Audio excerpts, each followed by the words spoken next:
예수께서 헌금함 맞은쪽에 앉아서 무리가 어떻게 헌금함에 돈을 넣는가를 보고 계셨다. 많이 넣는 부자가 여럿 있었다. 그런데 가난한 과부 한 사람이 와서 랩돈 2닙 곧 한 고드란트를 넣었다. 예수께서 제자들을 곁에 불러놓고서 그들에게 말씀하셨다. 내가 진정으로 너희에게 말한다. 헌금함에 돈을 넣은 사람들 가운데 이 가난한 과부가 어느 누구보다도 더 많이 넣었다. 모두 다 넉넉한 데서 얼마씩을 떼어 넣었지만 이 과부는 가난한 가운데서 가진 건 모두 곧 자기 생활비 전부를 털어 넣었다. 아멘. 하나님의 말씀입니다.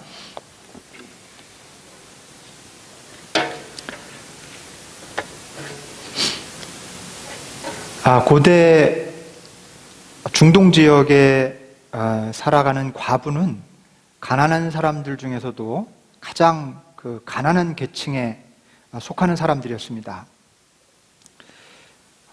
전쟁이 굉장히 자주 일어났고, 그래서 남편을 잃은 여인들이 많았고요.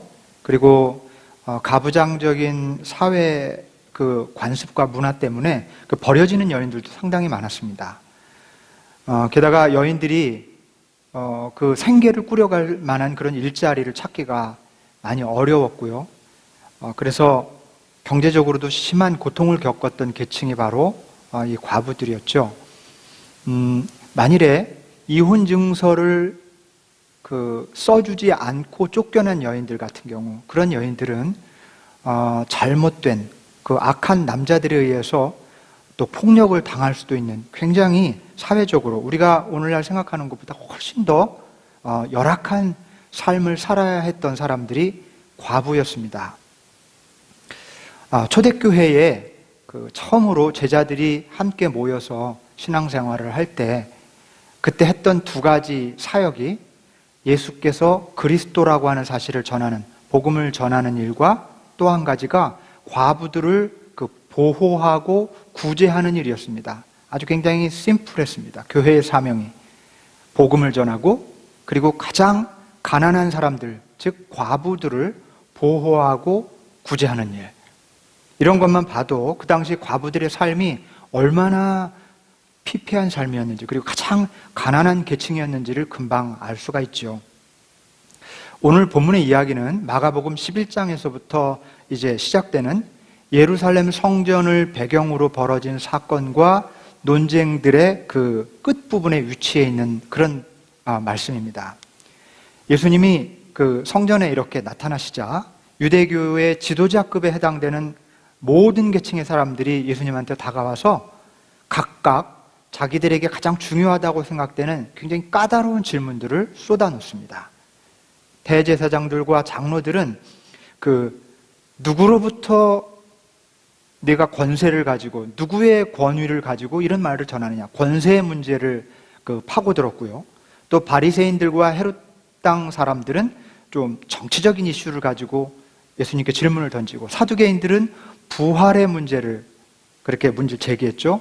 그리고 한 율법학자, 서기관은 계명의 문제, 무엇이 가장 첫째 되는 계명입니까? 이렇게 계명의 문제를 질문해왔죠.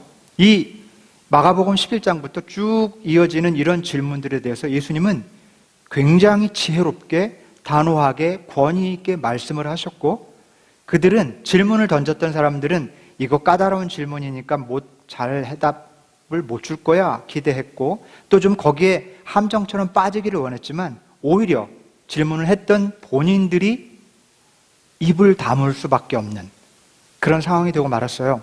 모두가 입을 다물었습니다. 까다로운 질문을 가지고, 가장 중요하다고 생각되는 질문을 가지고 온 사람들이 전부 입을 닫았을 때, 그때 예수님께서 정말로 중요한 이야기 하나를 그들에게 들려주십니다. 그게 바로 오늘 본문의 이야기, 가난한 과부에 대한 이야기였습니다. 부자들이 성전에 들어와서 많은 액수의 헌금을 했습니다.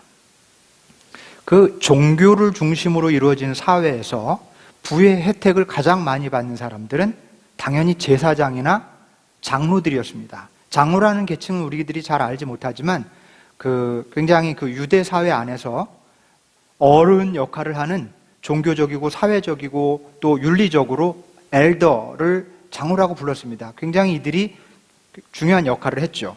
이 제사장이나 장로들이 가장 부의 혜택을 많이 받았던 사람들입니다. 그런데 제사장과 장로들은 주로 어느 파에서 선출되는가 하면 그 당시는 사두개파에서 뽑혔습니다.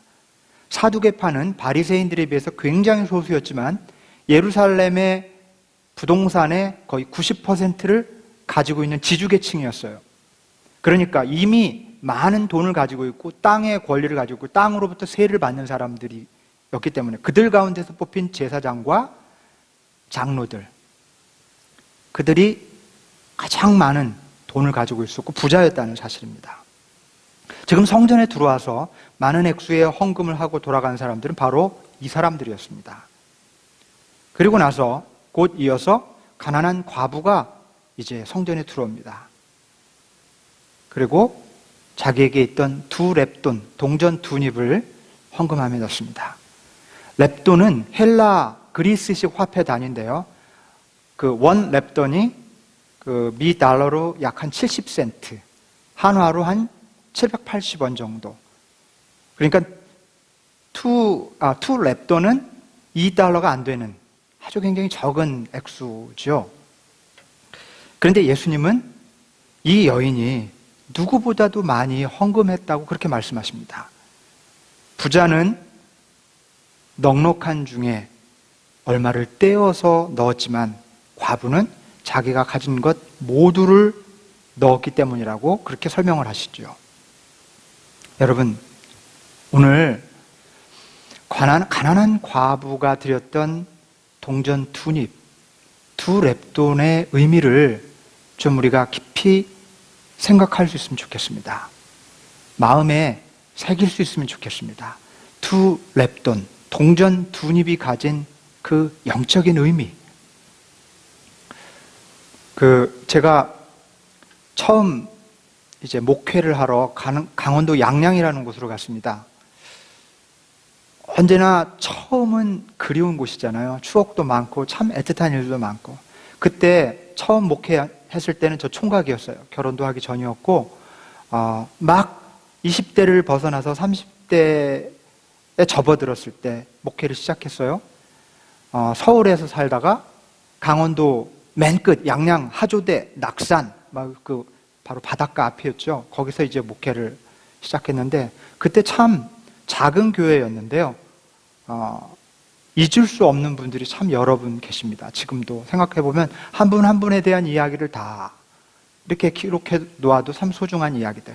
근데 그 가운데 오늘 이 본문을 대할 때마다 떠오르는 분이 한 분이 계세요. 이름도 잊혀지지 않아요. 김우식 할머니라는 분인데요. 식자가 들어가요. 남자 이름 같으죠?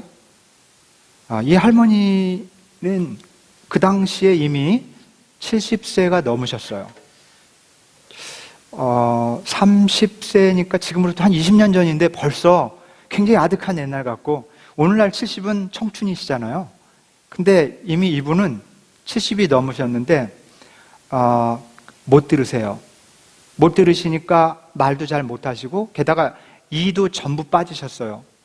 그래서 남이 하는 말도 못 알아듣고 본인도 말을 거의 못하세요. 뭐라고 말씀을 하셔도 알아들을 수가 없습니다. 아들이 있는데요. 결혼해서 남매를 둔 아들이에요. 남매까지 있는. 근데 이 아들이 홀릭이에요. 알코올 중독자. 그리고 아내는 집을 나갔습니다. 이 두 남매가 있는데 그 중에 큰애가 글쎄 기억이 정확히 안 나는데 5살에서 한 7살? 뭐 이쯤 됐던 아이인데 이 아이가 말을 더듬어요. 그리고 도벽이 심합니다. 저희가 사택을 비우고 서울에 갔다가 오면 마루 유리창을 깨고 들어와서 돼지 저금통을 깨가지고 가요. 무거우니까 그걸 질질질 흘리면서 이렇게 간 자국이 보여요. 그 아이 짓이에요. 자, 그런 손주를 데리고 그런 아들을 데리고 살림을 하는 할머니. 이 할머니가 새벽 기도에 빠지지 않고 나오시는 겁니다. 새벽 기도라고 해봤자 그 작은 교회지만 한 20명도 안 되는 교회였어요. 근데 장로님 한 분이 계셨고 장로님과 장로님 와이프 그리고 그 할머니가 가끔 빠지기도 하지만 거의 빠지지 않고 이렇게 세 분이 나오셨어요. 그러니까 저까지 해봐야 4명, 3명, 어떤 때는 2명 이렇게 새벽 기도를 드릴 때죠. 결혼하기 전이니까. 그 새벽 기도회를 나오시는 게 미스터리예요. 못 알아들으시잖아요. 근데 찬송가를 하나를 꼭 들으시고요. 성경책은 읽으시질 못하니까 안 갖고 찬송가. 근데 생각해보면 찬송가도 뭐 볼 줄 모르시는데 갖고 다니셔요. 항상. 갖고 이렇게 나오셔. 아무것도 모르고 찬송할 때도 그냥 이러시지 부르실 줄 모르시는 거예요. 가지고 나오십니다. 이 외모도요. 머리가 항상 이렇게 산발이시고 물론 이제 이렇게 가운데 가르마를 타서 이렇게 하면 좋은데 산발인데다가 옷도 하얀색 소복 같은 옷을 항상 입고 다니세요. 근데 그게 깨끗하지 않죠. 약간 회색에 가까워질 정도로 바랜 그런 소복 같은 하얀 한복을 입고 오세요. 근데 어느 날 이제 새벽 기도회를 하고 이제 설교를 마치고 마무리 기도를 하고 있는데 좀 느낌이 이상해서 이렇게 하나님 오늘 말씀을 따라서 우리가 실천하며 살게 해주시오. 근데 느낌이 이상해요. 덜컥하는 느낌이 들어서 이렇게 눈을 살짝 실눈을 떴어요. 예, 가끔 그럴 때도 있답니다. 실눈을 이렇게 떴는데 이분이 슥 일어나요. 그랬더니 앞으로 이렇게 막 빨리 걸어오시는 것도 아니고 천천히 이렇게 걸어오시는 거예요. 이렇게 이 찬송가를 이렇게 드시고 이렇게 다가오세요. 오, 너무 무서운 거예요. 머리를 산발했죠? 하얀 소복 같은 거 입으셨죠? 그리고는 이렇게 혼이 빠지신 분처럼 이렇게 걸어오시는 거예요. 기도를 어떻게 했는지 기억이 안 나요. 하나님 그 말씀대로 오늘 살게 해주시고 제 앞에 딱 서더니 찬송가를 탁 이렇게 넘기시더니 거기서 뭘 꺼내요. 1,000원짜리 한 장을 강대산에다 딱 놓고는 들어가시는 거예요. 휴, 너무 놀래가지고 예수님의 이름으로 기도합니다 하고 이제 마무리를 잘 했습니다마는 이 할머니가 새벽에 헌금한 거예요. 1,000원짜리 헌금. 이 지어낸 얘기가 아니에요. 진짜 있었던 일이에요. 그리고는 그렇게 가끔씩 새벽에 나오셔서 1,000원 헌금을 하시는데 묵도 처음 시작할 때 하시기도 하고요. 설교 중간에 나와서 하시기도 하고 언제 해야 되는지 모르시는 거예요. 그냥 마음이 움직이시면 그냥 나와서 헌금 1,000원을 이렇게 하시는 거예요.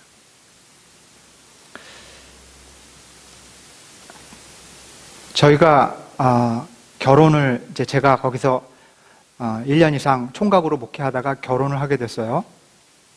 그래서 이제 서울서 결혼식을 마치고 토요일 날 결혼을 했는데 결혼식을 마치고 그냥 오늘 요즘 같으면 어떨지 모르겠는데 그때만 해도 그 교회의 다음 날 설교할 사람이 없는 거예요.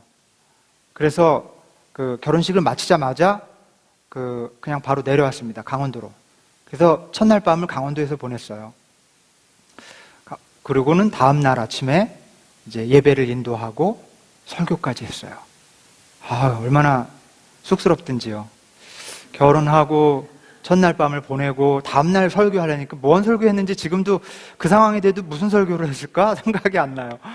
설교를 다 잘 마쳤습니다. 뭐 교인들이 축하해주고 아이고 뭐 잘 사시라고. 저희도 이제 가방을 꾸리고 그날 예배를 마쳤으니까 신혼여행을 떠나려고 막 집 앞을 나서는데 그 할머니가 막 달려와서는 저희 집사람한테 뭐 이렇게 탁 주고 가는 거예요. 탁 주고는 빨리 가라고 그러시는 거예요. 이거 뭐냐고 하고 이렇게 손을 펴봤더니 꾸깃꾸깃한 5,000원짜리 지폐. 네, 5,000원짜리 지폐가 손에 이렇게 놓여있는 거예요. 제가 결혼식에서 아마 누군가가 제일 많은 축의금을 하셨겠죠? 그분보다 저희들에게는 더 큰 축의금이었습니다. 지지리도 가난하고 불행한 그분의 삶을 생각해 볼 때 그 돈이 어떤 돈인지 헤아릴 길이 없어요. 말은 못하시고 그래서 표현은 못하시지만 여러분 같으면 여러분이 그 할머니라면 어떤 인생이었을까요? 매일 술만 먹는 못난 아들. 얼마나 한심했겠어요.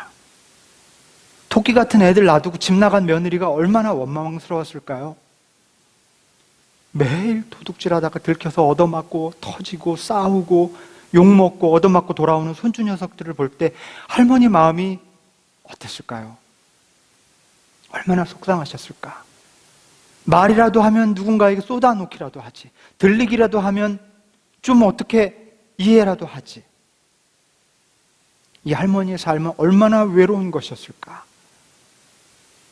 새벽마다 예배당 마룻바닥에 엎드려서 어떤 기도를 드리셨을까? 어떤 마음의 아픔을 하나님 앞에 쏟아놓으셨을까?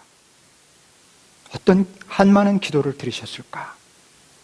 그분의 1,000원은, 그분이 우리에게 선물로 주신 그 5,000원은 얼마나 큰 사랑의 마음이었을까? 하나님은 이 가난한 할머니의 기도와 예배를 얼마나 아름답고 소중하게 받으셨을까? 그런 생각을 해보게 돼요. 오늘 성경 말씀에 등장하는 가난한 과부에 대해서 고주할미주할 긴 설명은 없지만 저에게는 정확히 이 할머니가 떠올라요. 그런 아픔과 그런 가난함과 불행이 짓누른 그런 여인이 아니었을까? 여러분, 오늘 성경 말씀은 단지 헌금하는 태도를 가르치는 말씀이 아니죠? 아니, 그게 아니에요. 우리가 어떤 자세로 헌금해야 될지 그거에 대한 말씀이 전혀 아닙니다. 신앙의 본질을 가르쳐 주시고자 하고 계시는 겁니다. 신앙의 본질, 신앙이라는 게 뭔지, 어떤 자세로 신앙생활을 해야 되는지, 우리가 부자인지 가난한지 그거 중요한 게 아닙니다. 중요한 것은 주님께 내가 내 인생을 살면서 내 삶의 일부만을 드리면서 살아가고 있는지, 내 삶의 전부를 드리고 있는지, 그게 중요합니다. 내 바쁜 삶의 일부를 떼어서 주님께 드리는 신앙생활을 하고 있는지, 내 삶 전체가 주님께 드려지는 그런 신앙생활을 하고 있는지가 중요합니다.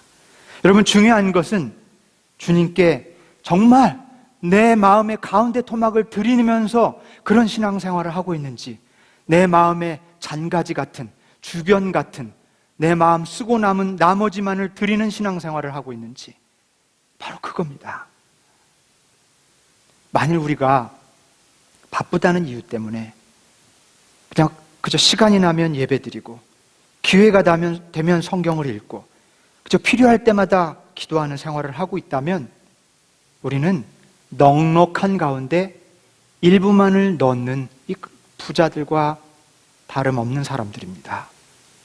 그러나 바쁜 중에도 정말 고난이 밀려오고 어려운 삶의 과제가 있음에도 불구하고 하나님을 의지하고 예배를 다른 어떤 약속과 삶의 스케줄보다 더 가장 최우선 순위로 두면서 살아가는 그런 삶을 살고, 기회가 주어지든 주어지지 않든 하나님이 내게 주시는 말씀에 귀 기울이려고 말씀을 읽고 묵상하고 언제 어디서나 하나님께 기도하며 하나님을 의식하며 산다면 우리는 가진 것 전부를 주님께 드린 이 아름다운 과부가 아닐까, 그렇게 생각합니다. 여러분, 세상에서 가장 불행한 조건을 가지고 이 삶을 사는 할머니가 이른 새벽에 주님께 드린 1,000원, 이 가난한 과부가 하나님께 드린 2 렙돈, 이게 뭐겠습니까? 우리에게 이 가난한 할머니의 1,000원 헌금, 2 렙돈의 헌금, 이것이, 이 이미지가 우리에게 영적으로 떨림이 되고 도전이 되었으면 좋겠습니다. 이것은 할머니의 1,000원, 과부의 2 렙돈이란 가진 것 전부를 의미합니다. 이것은 전 재산이라는 뜻이기보다 내 존재의 전부, 내 마음의 전부, 내 삶의 전체를 뜻하는 겁니다. 신앙생활은요, 하다가 남은 시간, 짜투리 시간에 기회 되면 하고 안 해도 되는 취미생활 같은 것이어서는 안 됩니다. 그거는 우리에게 별 의미가 없어요. 우리 삶의 큰 변화나 자극과 중요성이 되지 못합니다. 쓰고 남은 시간에 하는 신앙생활인지 아닌지 한번 생각해 봅시다. 여러분, 우리가 그렇게 할 수도 있고요. 그렇게 안 하는 것보다 그렇게 하는 게 훨씬 나을 수도 있어요. 하지만 본질적으로 그것은 우리 주님이 원하시는 것이 아니었습니다. 예수님은 모든 것을 쏟아붓는 삶, 내 마음의 가장 중심, 가장 가운데 토막을 주님께 드리기를 원하십니다. 모든 것을 쏟아붓는 삶.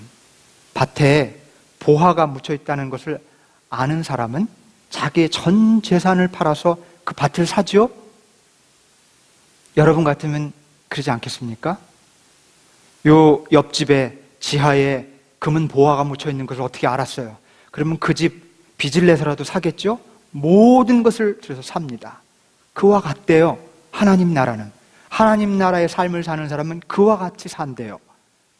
모든 것을 팔아서 그것을 얻으려고 하는, 이게 신앙인의 자세고 참 신앙생활이라는 겁니다.